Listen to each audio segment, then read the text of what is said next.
Master CVV. నమస్కారం.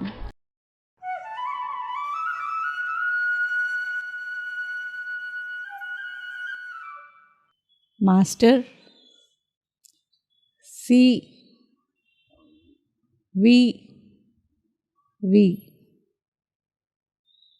నమస్కారం.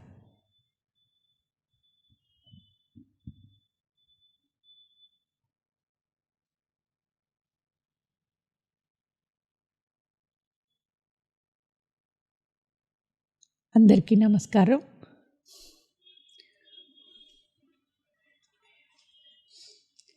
ఈ సెషన్లో ఇవాళ అరవిందులు ఇంగ్లీష్లో రాసిన సావిత్రిలోది the parable of the search for the soul, ఆత్మ అన్వేషణ, ఆత్మకై అన్వేషణ, దానిని ఒక చిన్న కథలాగా, ఒక నీతి కథలాగా ఆయన రాశారు అనేది. దీనికి తాతగారు తెలుగులో ఆత్మకై అన్వేషణ అని తెలుగు సావిత్రిలో దీని టైటిల్. తెలుగు పుస్తకంలో ఇది 596 పేజీ నుంచి 614 పేజీ వరకు ఉంది. ఈ ఆత్మకై అన్వేషణ సావిత్రీదేవికి ఎందుకు అవసరమైంది అనేది మనకి ఈ పాటికి క్షుణ్ణంగా తెలుసు. ఆవిడ వివాహం అయిన తర్వాత సత్యవంతుడితోటి కాలం గడుపుతున్నప్పుడు సంవత్సర కాలంలో ప్రారంభంలో ఆవిడ ఆనందంగా ఉన్న క్రమక్రమంగా ఆవిడలో వేదన ఎక్కువైంది. ఆ వేదన ఎక్కువైనప్పుడు అందరు మనుషుల్లాగానే ఆవిడ తల్లడిల్లిపోతూ ఉన్నప్పుడు దీనికి పరిష్కారం ఎక్కడుంది అంటే తన ఆత్మని తను తెలుసుకోగలిగినప్పుడు సత్యవంతుడిని రక్షించటం కానీ, తాను వచ్చినది ఇంకేదన్నా ఉంది అనేలాగా అప్పటికి ఆ విధి కూడా ఆవిడకి బహుశా ఆ ప్రేమలో మర్చిపోయింది. సత్యవంతుణ్ణి ఎలా కాపాడుకోవాలి అనేలాంటిగా ఆవిడ మనస్సు కొట్టుమిట్టాడుతూ ఉన్న తరుణంలో ఆవిడ ఆత్మ అన్వేషణకి పూనుకున్నారు. దాని గురించి ఇప్పుడు మనం ఇంగ్లీష్లో అరవిందులు ఏం చెప్పారు అనేవి కొన్ని పాయింట్స్ చూద్దాం. Savitri behaved like a human, underwent deep grief as the constant awareness of the fateful events approach upset her. ఖచ్చితంగా జరగబోతోంది అనే ఒక దుర్ఘటన ఆవిడ మనస్సులో నుంచి తొలగట్లేదు ఎట్టి పరిస్థితుల్లోనూ. అది ఆవిడ పైకి చూడటానికి మామూలుగా ఉన్న లోపల ఆవిడ్ని తినేస్తోంది. It was her human heart speaking to the body's fate. అక్కడ ఆవిడకి ఆ బాధ కలిగిస్తున్న అంశం ఏమిటి అంటే సావిత్రీదేవి ఒక మానవ హృదయం, ఒక మానవ సంబంధంలో విషాదం వస్తుంది అంటే ఎలా స్పందిస్తుందో అలాగే ఆవిడ స్పందిస్తున్నారు. కాబట్టి not the still self within, లోపల మనలో ఉండే స్థిరంగా ఉండే ఆత్మజ్ఞానంతో ఆవిడ ప్రవర్తించట్లేదు. Capable of light and higher thoughts, strength, guidance, ఆ స్టిల్ సెల్ఫ్, స్థిరంగా ఉండే అంతర్గతంగా ఉండే ఆ ఆత్మ గనక మేల్కుంటే ఆవిడకి వేదన ఉండదు. ఎలాగో ఇది వస్తుంది అని ఆవిడ ఆలోచిస్తూ చీకట్లో తనకి తాను కూర్చుని, యోగులు రాత్రిళ్ళు అందరూ నిద్రపోతున్నప్పుడు తమ యోగాభ్యాసం చేసుకుంటూ సాధకులు ఆత్మజ్ఞానం గురించి ప్రయత్నించేటప్పుడు ప్రారంభంలో ఆవిడకి సమాధానం ఏమీ రావట్లేదు. కానీ కొంతసేపటి తర్వాత a sound, a call from the summits of her being, ఒక వాక్కు, ఒక పిలుపు ఆమె అంతర్గతంలో ఆవిడ ధ్యానంలో కూర్చున్నప్పుడు వినిపించిందిట. Above her brows where will and knowledge meet, a mighty voice invaded mortal space. మామూలుగా మనకి మాట వినపడటం అంటే చెవుల్లోకి వినపడుతుంది అంటాం. కానీ ఇక్కడ ఈ స్వరము ఎక్కడి నుంచి వినిపిస్తోందిట? ఆవిడ భ్రుకుటి పైన, భ్రుకుటి మధ్యంలో నుంచి జ్ఞానం ఎక్కడైతే కలుస్తుందో అక్కడ నుంచి ఎ mighty voice invaded mortal space. ఆమె శరీరం అంతా కూడాను లోపల ఆ స్పేస్లోకి ఒక సందేశం లాంటి ఒక శబ్దం, ఒక మాట వినిపించిందిట. The voice, though seemingly from inaccessible heights, was intimate with all the world. ఆ ధ్వని, ఆ శబ్దం ఎక్కడి నుంచి వస్తుంది? ఆ స్వరం, ఆ వాయిస్, ఆ స్వరం ఫ్రమ్ ఇన్యాక్సెసిబుల్ హైట్స్, మనం ఎట్టి పరిస్థితుల్లోనూ ఊహించటానికి వీల్లేనంత ఎత్తు నుంచి ఆ స్వరం వస్తోంది. కానీ ఆ స్వరము అధికారయుతంగా, కోపంగా, ఎవరో పైవాళ్ళు కింద వాళ్ళతో మాట్లాడినట్టుగా లేదు. ఈ ప్రపంచమంతా నిండి ఉన్న స్వరమే అది. Savitri's body became stark and rigid in a motionless trance. Stillness grew in and out in her mind and heart. ఒక్కసారిగా సావిత్రి ఆ ధ్యానంలో కూర్చుని ఆ స్వరం వినేటప్పటికీ ఆవిడ శరీరం నిటారుగా అయిందిట. అంటే ఇది ఒక యోగా ఎక్స్పీరియన్స్ కిందనే దీన్ని క్లియర్గా వర్ణిస్తున్నారు. శరీరం నిటారుగా అయింది, కదలకుండా ఒక ట్రాన్స్లోకి వెళ్ళారు. ఆవిడ శరీరమే కాదు, ఆవిడ మనస్సు చలనం లేకుండా అయిందిట. ఆవిడ హృదయం కూడా అటు ఇటు వెళ్లకుండా, చలనం లేకుండా స్థిమితంగా ఉండిపోయింది.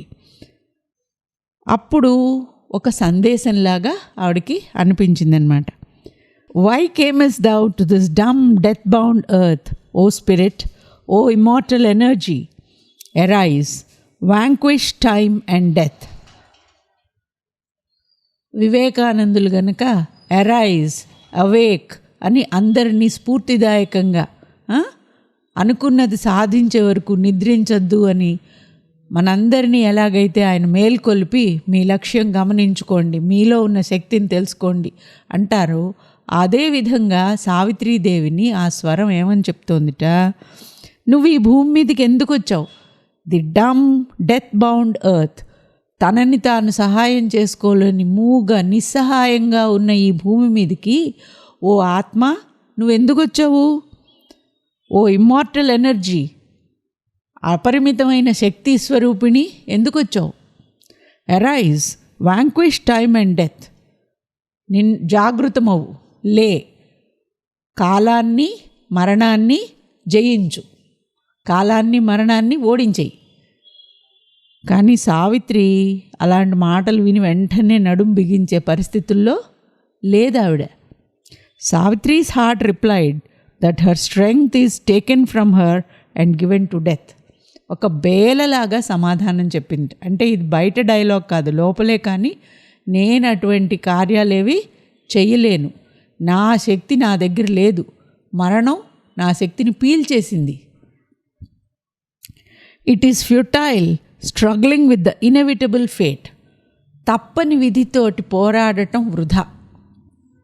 సావిత్రేనా ఈ మాటలు మాట్లాడుతోంది అని మనకి ఆశ్చర్యం అనిపించవచ్చు. కానీ సావిత్రి ఇక్కడ మాట్లాడుతున్నది ఒక మామూలు మనిషి ఆందోళన ఎక్కువయ్యి ఒక్కొక్కసారి వాళ్ళకి తమ శక్తి తామే తెలుసుకోలేని పరిస్థితులు వచ్చినప్పుడు ఎలా మాట్లాడతారో అలా మాట్లాడుతోందన్నమాట. అందుకే ఇది it's a parable of the search for the soul. ఒక చిన్న నీతి కథలాగా ఆత్మజ్ఞానంతో శక్తి వస్తుంది తర్వాత. కానీ బేలతనం అనేది మానవుల్లో తమని తాము తమ శక్తి ఎక్కడుందో తెలుసుకోనప్పుడు వచ్చే కామన్ లక్షణం. It is futile struggling with the inevitable fate, attempting to uplift the ignorant race who is comfortable with mocking light, their limited mind as the ultimate peak of wisdom, and the inconscient base as the safest rock of security. ఈ మనుషుల్ని నా యుద్ధం వృధా, పైగా ఈ మనుషుల్ని రక్షించాలి అనుకోవడం కూడా వృధా. వీళ్ళు ఇలాగే చాలా సుఖంగా ఉన్నారు. కొద్దిపాటి జ్ఞానంతో, మూర్ఖత్వంతో, అజ్ఞానంతో ఉంటున్న ఈ జీవితాలు వీళ్ళకి చాలా సంతోషాన్నే ఇస్తున్నాయి. జ్ఞానం వీళ్ళకి అక్కర్లేదు, అమరత్వం వీళ్ళకి అవసరం లేదు అని మాట్లాడింది. There seems god whom any cry can move is not there. అసలు ప్రార్థన చేస్తే పలికే దేవుడే లేడనుకుంటాను. ఆశ్చర్యంగా లేదు సావిత్రి ఇలాగ బాధపడుతున్నారంటే? వాళ్ళ అమ్మగారు ఎలాగైతే సావిత్రీదేవి విధికి తల వంచకుండా విధిని ఎదిరిస్తాను అని సత్యవంతుడిని వరిస్తానన్నప్పుడు వాళ్ళ అమ్మగారు ఎలాగైతే ఒక సాధారణ స్త్రీలాగా, ఒక సాధారణ తల్లిలాగా మాట్లాడారో, ఇక్కడ సావిత్రి చాలా బెంబేలు పడుతూ ఒక గృహిణి, ప్రేమిస్తున్న ఒక గృహిణిలాగా మాట్లాడుతోంది. లోపల ధ్యానంలో కూర్చుని కూడా ఏమంటోంది ఆవిడ?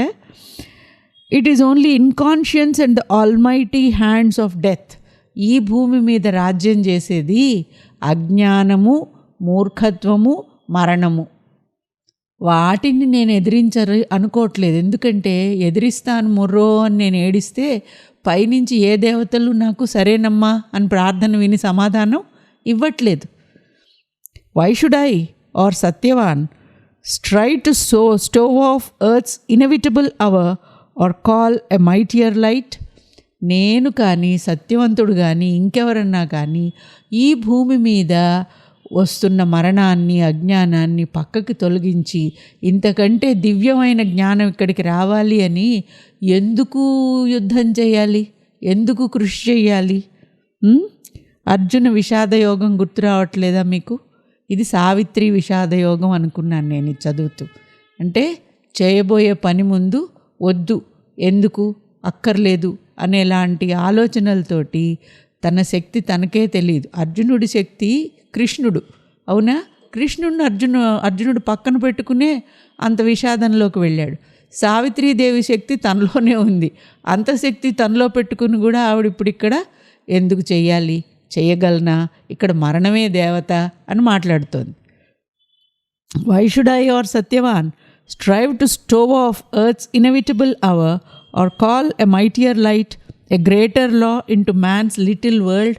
ఈ పరిమితమైన జ్ఞానంతో ఉండే ఈ పరిమితమైన భూమి మీదకి దివ్యత్వాన్ని మేము ఎందుకు తేవాలి?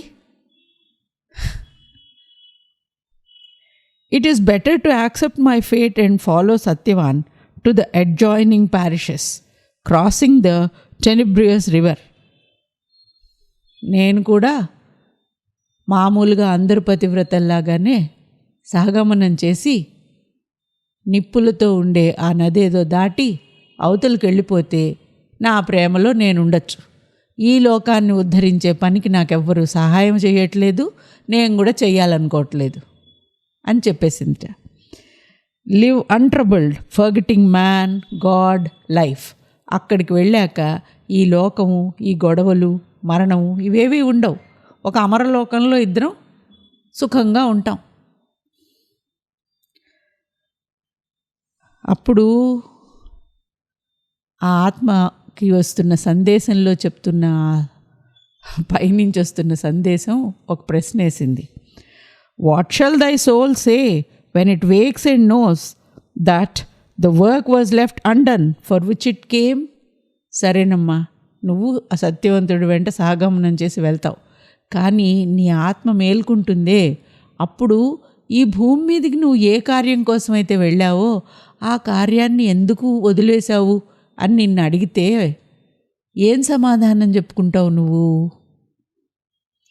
Shall there be no new word, greater light, delivering earth and man from unconsciousness and unalterable fate changed? అడుగుతున్నాను నేను. అఫీషియల్ ఆర్డర్ ఉంటుంది, నిన్ను ఇక్కడికి పంపించేటప్పుడు ఒక పని చేయమని కదా నువ్వు ఈ భూమి మీదకి వచ్చావు.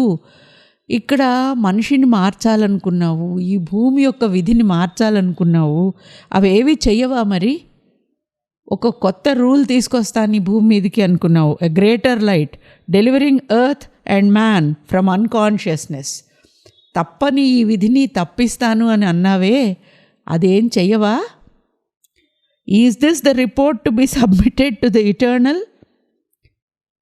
ఆ దివ్యునికి, ఆ పరమాత్మకి నువ్వు వెనక్కి వెళ్ళినప్పుడు ఇచ్చే రిపోర్ట్ ఇదేనా? ఏం సాధించావు భూమి మీద అంటే, హాయిగా మరణించి సత్యవంతుడి వెంట సుఖంగా అమర జీవితం గడిపాను అని చెప్తావా? His labourer returns, her task undone. నువ్వు భగవంతుని దూతవి, ఇక్కడ భగవంతుని పని చేయడానికి వచ్చావు. ఇంతకుముందు నారదుల వారు కూడా వాళ్ళ అమ్మగారికి అశ్వపతికి అదే చెప్పారు. ఈ విశ్వాన్ని సృష్టించిన వండర్ఫుల్ ఇంజనీర్స్లో సావిత్రీదేవి ఒక వండర్ఫుల్ ఇంజనీరు. ఆవిడ ఇక్కడ ఒక కొత్త భవన నిర్మాణం కోసం వచ్చింది అని కదా. అదే వీళ్ళు అడుగుతున్నారు, నువ్వు ఇక్కడ కొత్త భవనాలు ఏమీ నిర్మాణం చేయకుండా, పనేమీ చేయకుండానే వెనక్కి వెళ్ళిపోతావా? రిపోర్టులో నిల్ అని రాస్తావా అని ప్రశ్నించారు.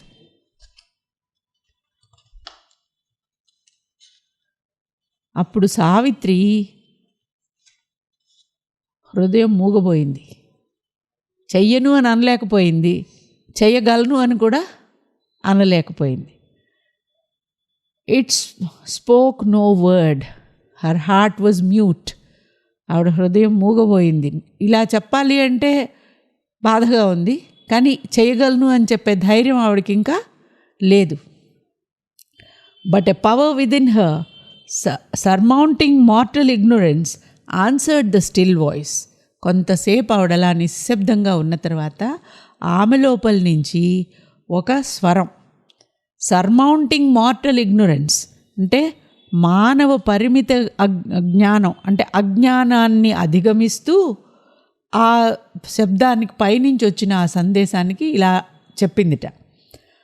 I am thy portion here charged with thy work as thou my self seated for ever above. నేను నీలో భాగాన్నే, నీ శక్తే ఇక్కడ ఈ భూమి మీదకి వచ్చాను. Speak to my depths O great and deathless voice, command for I am here to do thy will. చాలా బుద్ధిమంతురాలన్నమాట సావిత్రీదేవి. ఎందుకంటే చిన్నదిగా పని చెయ్యను, హోంవర్క్ చేయను అంటే ఇదేనా? వెళ్ళిన తర్వాత మీ టీచర్కి హోంవర్క్ చేయలేదంటావా అనంగానే కూర్చుని రాసుకునే బుద్ధిమంతు పిల్లలు ఉంటారు చూడండి. అలాగే ఈవిడ నాకు రాదు, నేను చెయ్యను, నేను ఎందుకు చెయ్యాలి అంటున్నవన్నీ ఏం చెప్తావు? పైకి వెళ్ళాక ఏం రిపోర్ట్ ఇస్తావు? ఇదేనా అనేటప్పటికీ తిక్కలన్నీ ఆగి, నేను నీలో భాగాన్నే, ఏం చెయ్యాలో ఎలా చెయ్యాలో దయచేసి గైడ్ చేయి అని వెంటనే రెడీ అయిపోయింది ఆవిడ. ఎందుకంటే అక్కడ మాట్లాడుతున్నది హ్యూమన్ సావిత్రి కాదు, ఇమ్మార్టల్ సావిత్రి మాట్లాడటం మొదలుపెట్టిందనమాట. Command for I am here to do thy will, నీ ఆజ్ఞని నేను అనుసరిస్తాను. అదే కదా సాధకులు ముందుకెళ్ళాలి అంటే భగవంతుని విల్లు వీళ్ళ విల్లు ఒకటవ్వాలి.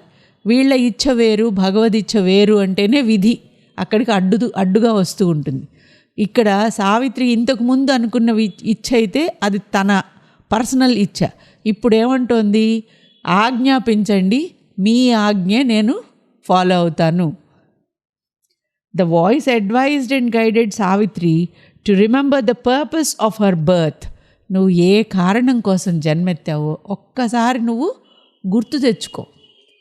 Recover the hidden self within, నీలోనే దాగి ఉంది నీ అంతరాత్మ, నీ ఆత్మ, ఆ స్పిరిట్, దాన్ని ఒక్కసారి గుర్తించి మేల్కొల్పుకో. చేంజ్ హర్ మార్టల్ నేచర్, నీ మానవ ప్రకృతి ఏదైతే అది నిన్ను ఇప్పుడు అజ్ఞానంతో కప్పేస్తోందో దీన్ని మార్చేయి, దీన్ని డివైన్ నేచర్ కింద చేసుకో, దివ్యత్వంతో. Open God's door, his vast truth, wake within and know and see. లోపల నీలోనే ఉన్న ఆ దివ్యత్వాన్ని మేల్కొలుపు. ఆ ద్వారం తెరుచుకుందంటే నువ్వు తెలుసుకోవాల్సింది తెలుసుకుంటావు, చూడవలసింది చూస్తావు, చేయడానికి నువ్వు సన్నద్ధురాలు అవుతావు అని ఆ స్వరం సందేశం ఇచ్చింది. Cost aside the sense that wheels దై స్పిరిట్ సైట్. సెన్సెస్, ఇంద్రియాలు ఉన్నాయి చూడండి, మనని లోపల నుంచి వచ్చే జ్ఞాన దృష్టికి అవి తెరల్లాగా అడ్డొస్తాయి. ఈమెకి ఇప్పుడు అడ్డొస్తున్న ఇంద్రియాలు ఏమిటి? ఆవిడ హృదయమే మానవ హృదయం కింద ఉండి ఈ ప్రేమలో పడిపోయి పిచ్చి భయం, ఎక్కడ తప్పిపోతాడో సత్యవంతుడు అనేది ఉంది. ఇటువంటి వ్యామోహం, బంధాలు ఇవన్నీ సెన్సెస్తో వచ్చేవి, శరీరానికి సంబంధించినవి. అవి నువ్వు పక్కకి తీయి. And see the eternal's body, his single touch in the whole world. ఈ విశ్వమంతా వ్యాపించి ఉన్న ఆ దివ్యుని యొక్క స్పర్శని తెలుసుకో. కేవలం ఒక వ్యక్తి యొక్క స్పర్శ, వ్యక్తి యొక్క హృదయానికి పరిమితం అవకు. Let thy heart beat in God. ఇప్పుడు నీ హార్ట్ సత్యవంతుల్లో బీట్ అవుతోంది. నీ హృదయం ఎవరికి స్పందిస్తోంది అంటే సత్యవంతుడికి స్పందిస్తోంది. ఎవరికి స్పందించాలి అంటే భగవంతుడికి స్పందించాలి. అప్పుడు నీకు అపజయం ఉండదు. Let thy heart beat in God, control your heart's throbs, cast aside thought, the nimble ape of light. మంచి ఎక్స్ప్రెషన్ ఇచ్చారు ఇక్కడ. ఆలోచనలు అనేవి జ్ఞానం ఇస్తున్నాయి అనేలాగా అంటాయి, కానీ అవి నిజమైన జ్ఞానం ఇవ్వవు. ఎప్పుడైతే మనం నిశ్శబ్దంగా ఉండి ధ్యానంలోకి వెళ్ళి మన మానవ ఆలోచనలు, ఆవేదనతో వచ్చే ఆలోచనల్ని కంట్రోల్ చేస్తామో అప్పుడే మనకు నిజమైన జ్ఞానం వస్తుంది.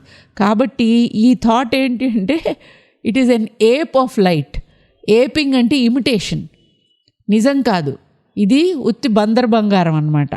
మన ఆలోచనలతోటి మనకు వచ్చే జ్ఞానం ఉందే, ఇది నిజం బంగారం కాదు, కాకి బంగారం. కాబట్టి నీ ఆలోచనలు అనేది ఆపేయి, పైనుంచి సందేశం రావడానికి అవకాశం ఇయ్యి. Then as the engine of his works, అప్పుడు నువ్వు ఆయన యొక్క పనులకి నువ్వు ఇక్కడికి నియమించబడ్డ ప్రతినిధిగా, రిప్రజెంటేటివ్గా, engine of his works, shall thou harbour my force and conquer death. అప్పుడు భగవంతుని యొక్క కార్యాన్ని నువ్వు ఇక్కడ నిర్వర్తించడానికి వచ్చిన ఒక శక్తిగా నేను నీకు శక్తినిస్తాను, నువ్వు పనిని చేయగలుగుతావు అని ఆ స్వరం చెప్పింది ఆవిడకి. అప్పుడు చూసారా సావిత్రి ఈ చాప్టర్లో స్టార్టింగ్లో ఎంత బేలగా ఉందో. ఎప్పుడైతే ఆవిడ లోపలికి వెళ్ళగలిగిందో ఆవిడలో మార్పు వెంటనే తెలుస్తోంది. Then Savitri sat in a golden motionless pose, ఒక చక్కటి ఆసనంలో కూర్చుంది ఆవిడ, అంటే ముద్ర, golden motionless pose. Undisturbed by the wrath of storms that night and looked into herself and sat her soul. బయట తుఫాను వీస్తోందిట. వానాకాలంలో ఆ రోజు రాత్రి చాలా తుఫానుగా ఉంది. ఇంతకు ముందు అయితే బయట తుఫాను కంటే పెద్ద తుఫాను ఆవిడ హృదయంలో ఉంది, సత్యవంతుడిని పోగొట్టుకుంటాను అని. కానీ ఇప్పుడు ఆ తుఫాను ఆవిడ్ని ఏ విధంగానూ కదపలేదు. పద్మాసనంలో కూర్చుని ఆవిడ చక్కగా అంతర్గతంగా ఉన్న తన ఆత్మని తాను చూసుకోవడానికి ప్రయాణంలానికి సిద్ధపడింది, ప్రయత్నం మొదలుపెట్టింది. ఆత్మ కోసం ప్రయాణం. ఎప్పుడైతే ఆవిడ అలాగ కళ్ళు మూసుకుని స్థిరంగా ఉండి లోపలికి చూస్తోందో, ఎప్పుడూ కూడా ఈ సాధకులకి తాము వేరు కాదు, ఈ ప్రపంచం వేరు కాదు. ఈ ప్రపంచంలో, ఈ చరిత్రలో భూమి, ఈ ప్రకృతి, ఇవన్నీ ఎటువంటి కృషి చేసుకుని ముందుకెళ్తున్నాయో అంత జ్ఞానం కూడా వాళ్ళకి అక్కడ తెలిసిపోతుంది. అదొక రివ్యూ లాగా వస్తుందన్నమాట. కాబట్టి ఈ భూమి ఎలా ఉంది అనేది ఒకసారిగా ఆవిడకి కళ్ళ ముందుకి వచ్చింది. A dream disclose to her the cosmic past, the crypt seed and the mystic origins. ఈ భూమి ఎలాగ ప్రారంభమైంది, ద క్రిప్ట్ సీడ్ అంటే రహస్యమైన సందేశం ఉన్న ఆ బీజం, పైనుంచి వచ్చిన ఆ బీజం, అది చూస్తే అజ్ఞానంలోనే ఉన్నట్టున్నా కూడా లోపల అనంతమైన జ్ఞానానికి అవకాశాలున్న ఆ బీజం ఎలా వచ్చింది ఇక్కడికి. ద మిస్టిక్ ఆరిజిన్స్ అంటే భూమి, మనము కేవలం మట్టి నుంచి వచ్చిన వాళ్ళం కాదు, అమృతత్వాన్ని నుంచి వచ్చిన వాళ్ళం అనేలాంటి ఆ జ్ఞానము. saw space filled with the seeds of life, human creature born in time of being emerging from infinite naught. శూన్యం నుంచి జీవం రావటము, consciousness looking out from inconscient vast.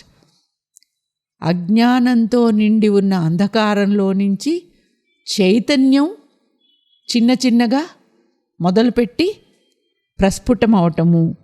Pleasure and pain stirred in the insensible void. ఏ విధమైన స్పృహ లేకుండా ఉన్న ఆ వాయిడ్, ఖాళీ, అందులో అగాధంలో దుఃఖము సుఖము అనే ఇంద్రియాలకు తెలిసేలాంటి భావాలు ప్రారంభమవటము. The blind world energy shaping a universe out of the inane అంటే చూడ్డానికి ఒక కారణం లేకుండా ఉన్నట్టుగా ఉండే ఈ సృష్టి ప్రారంభం అవటము. మామూలుగా ఇప్పుడు కూడా మనకి ఈ సృష్టికి నిజమైన కారణం ఏమిటి అనేది తెలియకుండానే ఉన్నాం కదా. అటువంటి ఈ సృష్టి ఎలా ప్రారంభమైంది. The awakening of the consciousness from an ocean of subconscient life. ఒక అనంత సాగరంలా ఉన్న కాన్షియస్నెస్ కంటే కింద స్థాయి, చైతన్యం కంటే కింద స్థాయిలో ప్రజ్ఞ కంటే కింద స్థాయిలో ఉన్న దగ్గర నుంచి ప్రజ్ఞ ప్రారంభం అవటము. Nascent mind and conscious beings emergence.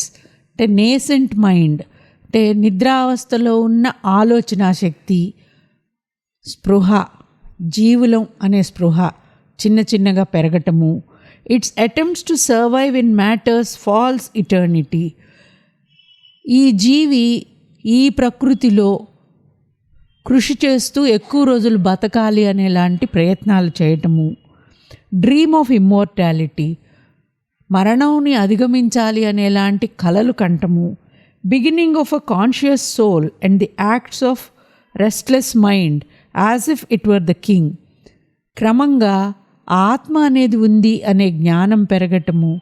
దాన్ని తెలుసుకోలేకుండా మనస్సు, మేధ తనే గొప్ప అనేలాగా అజ్ఞానంలోకి మనుషుల్ని నడిపించటము. Receiving constantly the dream gods messages. Restless mind ఉన్నా కూడా అప్పుడప్పుడు పైనుంచి దేవతలు పంపించే దివ్య సందేశాలు మనిషికి కృషి చేయడానికి అమరత్వం వైపు ప్రోత్సహించటము. In brief, this is the little surface of man's life. క్లుప్తంగా ఇది ఈ భూమి మీద పరిమితంగా ఉన్న మానవుని యొక్క జీవిత సంక్షిప్త గాథ. ఇది మొత్తం సావిత్రి కళ్ళ ముందు ఒక కలలోలాగా కనిపించింది. Unknown to himself lives a hidden king in secret rooms. ఈ మనిషికి తనకి తెలియకుండానే తన హృదయంలోనే ఒక దివ్య జ్యోతి ఉంది, ఒక దివ్య జ్ఞానం, ఒక పరమేశ్వరుడు ఉన్నాడు దాక్కుని. an immaculate, divine, all wonderful. అతను అద్భుతంగా ఉంటాడు. ఆల్ వండర్ఫుల్, డివైన్, దేవత్వంతో ఉంటాడు. ఇన్నర్ కింగ్, రాజు అన్నింటికి. Man in the world's life works out the dreams of God. సావిత్రికి ఇంకా ఏమర్థమైంది? మనము ఇన్నిన్ని కష్టాలు, ఇన్నిన్ని తప్పులు చేస్తూ కూడా ఎవరి ఆదేశాన్ని అనుసరిస్తున్నాము అంటే ఆ దివ్య పురుషుని ఆదేశం ప్రకారమే మనలో ఈ ప్రేరణ జరుగుతూ ఉంటుంది. But all is there, even god's opposites. కానీ ఇక్కడ ఈ సృష్టిలో కేవలం భగవంతుని నిర్ణయమే జరుగుతోంది అనుకోవటం కాదు, ఆయనకి కంప్లీట్గా విభిన్నంగా, విరుద్ధంగా ఉండే శక్తులు కూడా ఈ భూమి మీద పనిచేస్తూ ఉంటాయి. He is a little front of nature's works, a thinking outline of a cryptic force. కాబట్టి మానవుని మార్గము సీదాగా లేదు ఇక్కడ. ఒకవైపు నుంచి భగవంతుని ఆదేశాలు తనలో ఉన్నాయి, అవి బయటికి తీసుకురావాలి అనే కృషి ఉన్నా, రెండో వైపు నుంచి ప్రకృతి చేస్తున్న వాటన్నింటికీ తానే ప్రతినిధి కింద తన ప్రగతి కానీ తన పతనం కానీ అన్ని ప్రకృతి యొక్క ఫలితాలని సూచించేవాడిగా ఉంటున్నాడు అని కూడా తెలుసుకుంది. సావిత్రీదేవి తన సోల్ని తెలుసుకోవడానికి, తన ఆత్మని అన్వేషిస్తూ వెళ్తున్న దాంట్లో ఇంకా ఏ విధంగా ముందుకు వెళ్ళింది అనేది మనం నెక్స్ట్ సెషన్లో చూద్దాం.